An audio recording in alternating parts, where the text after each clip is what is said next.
ከልብ ከፍቷችሁ ያውቃል? በሰው ተከባችሁ ሰው ናፍቃችሁ የውስጥ ህመማችሁን የሚረዳ ሰው አጣችሁ ምን ሆነክ ነው ምን ሆነሽ ነው ከሚል ጥያቄ ለመሸሽ ከላይ ብቻ ፈገግ ያላችሁ ዙሪያ ገባው ገደል ሆኖባችሁ ያውቃል? የያዛችሁት ስራ፣ ፍቅር፣ ቤተሰብ፣ ህልማችሁ ብቻ ለምንድነው የምኖረው ራሴን ባጠፋስ ብላችሁ እናንተን አጥተው ስለሚጎዱ ቤተሰብ ብላችሁ ትታችሁ ታውቃላችሁ? በተከፉ ጊዜ የደረሽላቸው ሰዎች ካጠገባችሁ አጣችሁ ታውቃላችሁ? ሲከፋቸው እኮ ነበራችሁ፣ ስትከፉ ግን ማንም ሰው ከጎናችሁ የለም። የኔ ፍቅር ሁሌ አብሬሽ ነኝ ምንም ቢመጣ ያለሽ ፍቅረኛሽ ራሱ ዛሬ ላይ የለም። የኔ ጌታ ሁሌ ማብሬክ ነኝ እያለች ስታወራ የነበረችው ሴት ዛሬ የለችም። ላይረዱ ይጠይቋል። ስትነግረው እሱ ቢሆን ማያደርገውን ነገር ቀላል እኮ ነው እያለ ይግታል። ብቻ አንድ እውነታ ብቻ ወቁ።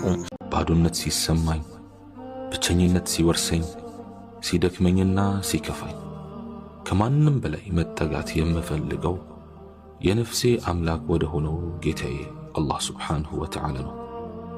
ያኔ እስቲ ብቻህን ላግኝህ የኔ ጌታ ብዬ እገልላለሁ። አላህ ሱብሓነሁ ወተዓላ እንደሚጠግነን እርግጠኛ ነው። ለሚደርስብን ማንኛውም አይነት መከራና ችግር፣ ስብራት ወደ ጠጋኙ ጌታችን እንጠጋ፣ አላህ ይጠግነን። በጣም ብዙ ከፍቶሃል፣ ልብህም ተሰብሯል፣ እናም ህይወት አስጠልቶሃል። ስማ፣ ሐዘን ወይም መከፋት የድክመት ምልክት አይደለም። ነቢያትም እንኳን ሐዘን ተሰምቷቸዋል። ያዕቁብ እይታውን እስኪያጣ ድረስ አለቀሰ። መርየም ከህመም የተነሳ መሞትን ተመኘች። ረሱል ሰለላሁ ዐለይሂ ወሰለም ልጆቻቸውን በገዛ እጃቸው ቀበሩ።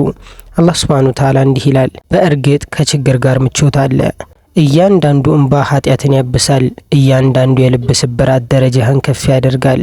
ስለዚህ በሐዘን አትስጠም። ተነሳ፣ 2 ረካዓም ቢሆን ስገድ፣ በስጁድ ውስጥ አልቅስ፣ ሁሉንም ነገር ለአላህ ንገረው። ሐዘንህ ይጠፋል፣ ምንዳህ ይቀራል። አስታውስ፣ ይህች ዱንያ ጊዜያዊ ናት፣ ጀነት ዘላለማዊ ናት። እየከፋህም ቢሆን ስቅ አለፈው፣ ፈገግ በል። ያለፈው ላይመለስ ሄዷል እኮ እሱን ተነሳ ነው ሐዘን ይቀሰቅሳል። ያንተም የኔም እሱም ጊዜያችን ዛሬ እንጂ ነገ አይደለም። ነገ አልተወለደም፣ ትላንትና ሄዷል፣ ያዘውን ይዞ ሄዷል። ነገ ገና አይታወቅም፣ ወይ ደርስበታለሁ አልደርስበታለሁ። ለነገው ማሰብ ዛሬ ማጣት ነው። አላህዬ እሺ ካንተ ርቄ የት ልሂድ? አንተን እንጂ ማንን ልጠይቅ? በአንተ እንጂ በማን ተስፋ ላድርግ? ወደ አንተ እንጂ ወደ ማን ልጩህ? ምናልባት ሰዓታት ወይንም ዓመታት ሊወስድ ይችላል። ብቻ ግን አምናለሁ በዚህ ሁኔታማ አትተወኝም። ኢማም ኢብኑ ቀይም ረሕመቱላሂ ዐለይህ አንድ አጥንት ተሰብሮ አንድ ሰው ሲጠገን በጣም ይጠነክራል አሉ። የተሰበረ ቀልብም ከተጠገነ በኋላ በጣም ነው የሚጠነክረው፣ በጣም ነው የሚታደሰው፣ የተሻለ ሐያት ነው የሚኖረው አንድ ሰውና በትክክል ጠጋኙ አላህ ነው።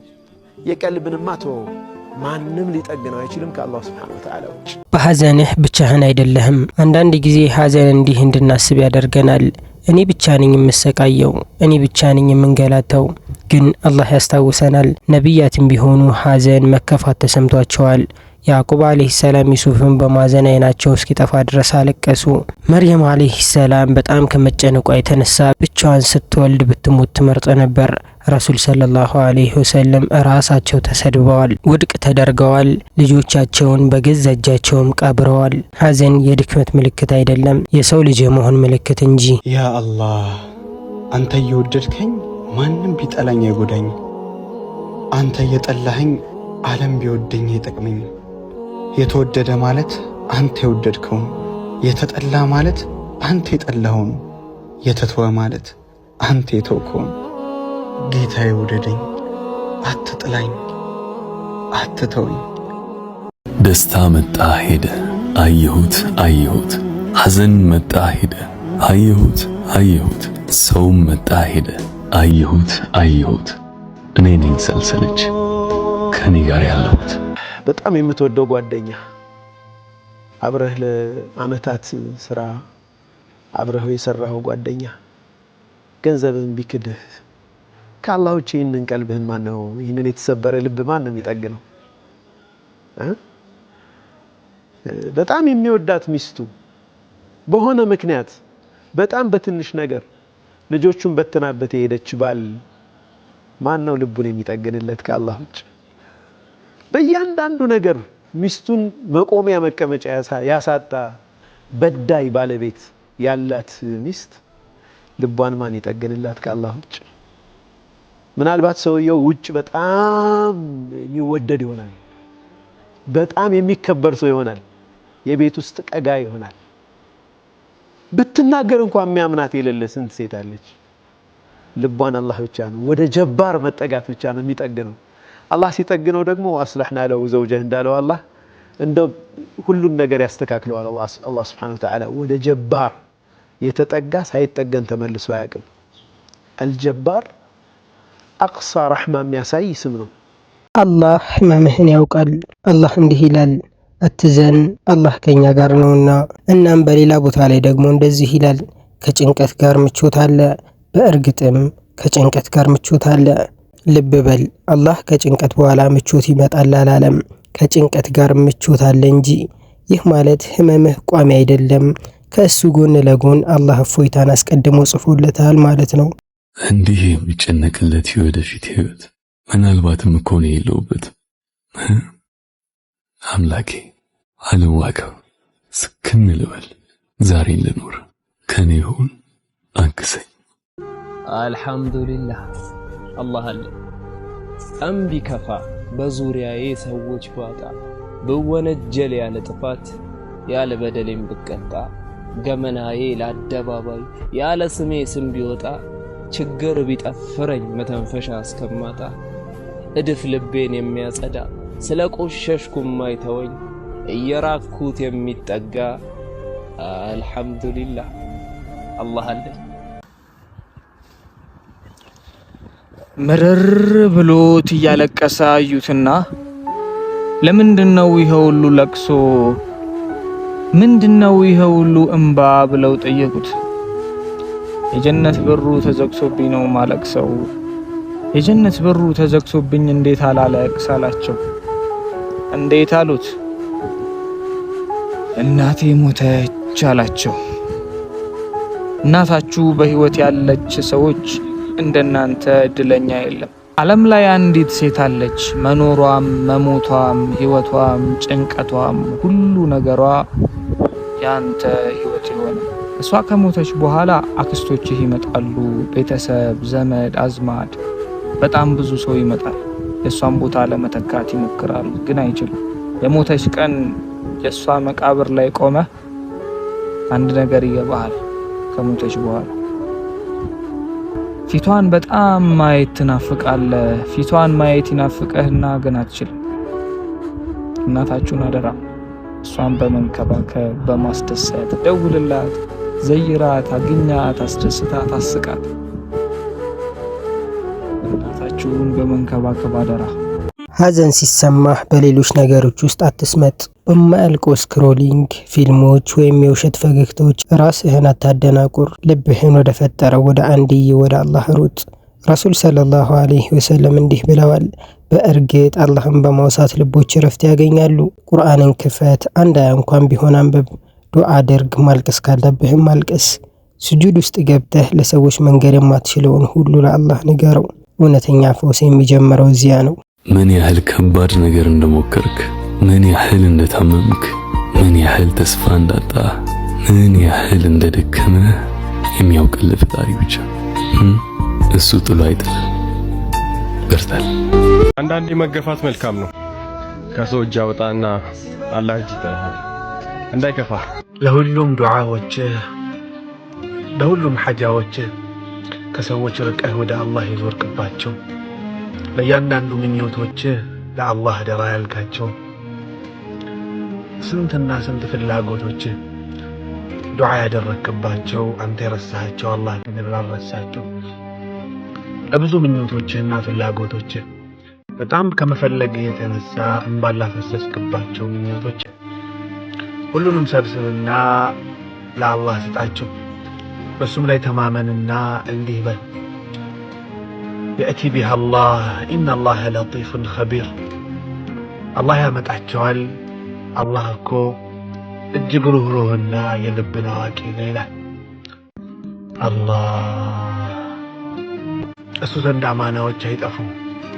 እሱ ዘንድ ፍላጎቶች እንዲህ ዝም ብለው አይታለፉም። እሱ ዘንድ የተጠየቁ አይረሱም። እሱ ዘንድ የተቀመጡ ችላ አይባሉም። ለሁሉም ነገር አላህ አለ። አልሐምዱሊላህ። አላህ ያስደስታቸው። ህመም ትርጉም የለሽ አይደለም። ሐዘንህ እያሰለጠነህ ነው፣ እየሰባበረህ ከዚያም እንደገና እየገነባህ ነው። አላህ ሐዘን እንዲሰማህ ይፈቅዳል። ሊያጠፋህ ሳይሆን ሊያቀርብህ ነው። ነቢዩ ሰለላሁ ዐለይሂ ወሰለም እንዲህ ብለዋል፣ ምንም ድካም፣ በሽታ፣ ሐዘን፣ ጭንቀት፣ ስቃይ ወይም ውጥረት አንድም ሙስሊም አይደርስበትም። እሾህ ቢወጋው እንኳ በአላህ ከወንጀሎቹ ጥቂቱን ክፍያ ያደርግለታል። እያንዳንዱን በወንጀልን ያብሳል። እያንዳንዱ የልብ ስብራት ደረጃህን ከፍ ያደርጋል። እያንዳንዱ እንቅልፍ የሌለው ምሽት ምንዳን ያስገኛል።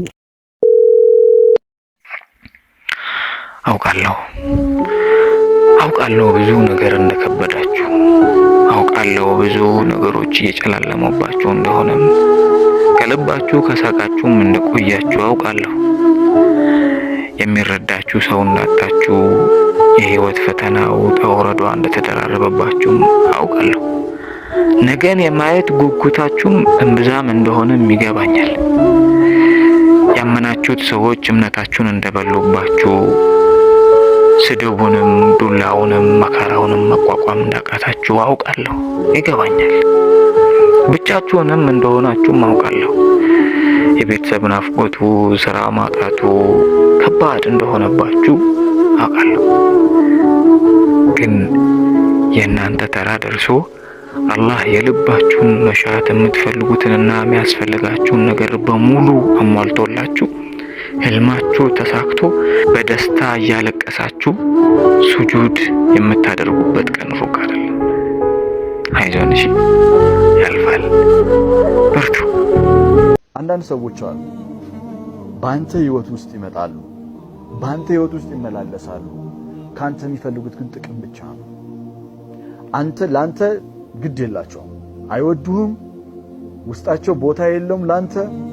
አንተ የሌለህ ጊዜ አይፈልጉህም። አንተ ችግር ላይ የወደቀ ጊዜ ዞር ብለው አያዩህም። አንተ ግን እነሱን መጥቀም የምትችልበት ነገር ካለ አይናቸውን በጨው አጥበው ይመጣሉ። ነቢዩ ሰለላሁ ዐለይሂ ወሰለም በጣኢፍ ተቀባይነትን ሲያጡ አስታውስ። በርካታ ኪሎ ሜትሮችን በእግራቸው ተጉዘው እየደሙ ተዋርደው ተሰድበው በሐዘን ተስፋ የመቁረጥ መብት ያለው ሰው ካለ እሳቸው ነበሩ። ግን ምን አደረጉ? እጆቻቸውን አንስተው እንዲህ አሉ፣ አንተ በእኔ ላይ ካልተናደድክ እንግዲያውስ ግድ የለኝም። ሐዘናቸው ጥንካሬ ሆነ፣ ህመማቸው ዱዓ ሆነ፣ ውድቅ መሆናቸው ዓለምን የለወጠ ዳዕዋ ሆነ። አንዳንዱ ቀን በጣም ከባድ ነው። ሁሉም ነገር ይሰለቻል። ካልጋ መነሳት ራሱ ያስጠላል። በጣም ደክሞኛል ስትል እንኳን ምን ለማለት ፈልገህ እንደሆነ ማንም አይረዳህም። በቃ ሁሉም ነገር ጭልምልም ይደባሃል። ምን መስራት እንዳለብህ፣ የት መሄድ እንዳለብህ ራሱ ግራ ይገባሃል። ያስደሰተ የነበረው ነገር ሁሉ ያስጠላሃል። ጫማህ ላይ ራስህን ታጠዋለህ። እንደ ቀን ቁመትን እንደ ጊዜ ክብደትን የሚለካ ምን አለ? ጊዜ ከሰው ዓይን በላይ ኪስህን፣ ከሰው አፍ በላይ ክብርህን ይፈትሻል። እንደ ሸክም ጉልበትህን፣ እንደ መከራ ጽናትህን ይመትራል። ጊዜን ብቸኛው ምርጫ መታገስ ነው። ጠብቅ፣ ያልፋል። ሰው ልጅ ቻይ ሲሆን ምህረት ሊጎለው ይችላል አሉ። መሐሪ ሲሆን ኃይል ሊያጥረው ይችላል አሉ። ወይ የማረህ ስላልቻለ ይሆናል አሉ። አቅም ሲኖረው ደግሞ ረሕማ ያጥረዋል አሉ። ኃያልነቱ ምቱ ይበዛብሃል። አላህ እየቻለ ነው የሚተው። ገፉርነቱ ከዒዛ ጋር ነው አሉ። ዒዛው ከገፉርነት ጋር ነው። ሱብሓነላህ። ከምህረት ጋር ቻይ ነው፣ ከመቻል ጋር መሐሪ ነው።